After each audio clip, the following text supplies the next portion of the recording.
Hello, friends. It's Carla, your online doctor, with today's Live in 5. Today is Thursday, March 18th, and it is 5 p.m. So on Tuesday, I mentioned that perimenopause and menopause can affect your brain. Estrogen is a neuroprotective hormone. So when it declines, the brain is left more vulnerable. Now, brain function and estrogen are so closely linked that the risk of Alzheimer's actually increases in perimenopausal predisposed women who are predisposed to Alzheimer's to begin with. So it doesn't just increase in women, so don't panic. But if you're predisposed to Alzheimer's, then once you hit perimenopause, obviously you're at increased risk. Now, menopause is not the cause, but actually a trigger. Not just for Alzheimer's, but for brain fog, memory issues in general. Okay, so you forget words, you can't recall what part of the conversation you were in. Sound familiar? Why you came into the room? Like all of those things are because your estrogen levels are decreasing. Sorry, ladies. Anyway, during perimenopause, your estrogen levels will be all over the place. Okay, they're going to be higher highs and lower lows, but when they are low, they are very low. Okay, certain neurotransmitters in the brain are influenced by these low levels. The decline in estrogen affects dopamine, serotonin, and GABA. Now, the neurotransmitters that affect mood, thinking, and memory are those. So we're all getting affected. Okay, your ability to manage stress is even influenced by these neurotransmitters. So when your neurotransmitter levels are low, your body calls on your adrenal glands to make more.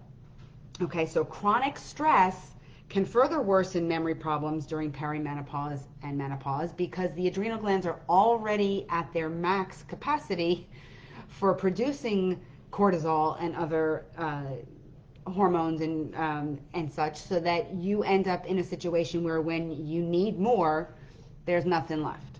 Okay, the first couple of years of perimenopause and continuing into the first year or so after menopause, this can happen. So that's about 4 to 5 years on the average. Okay, so those are the hardest on the cognitive processes. So if you're smack in the middle of that, you're probably saying, oh yeah, she's talking to me. But by balancing your hormones, you can actually restore or at least markedly improve your memory, your brain fog, etc. during this time. Now, physical exercise is one of the brain's biggest allies when you have brain fog.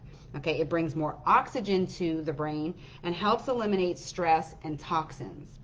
Okay, you don't need a full workout program. You don't have to become like a 3-hour a day exercise person. You just need to have steady, consistent movement. So go for a walk, 30 minutes every single day, and check.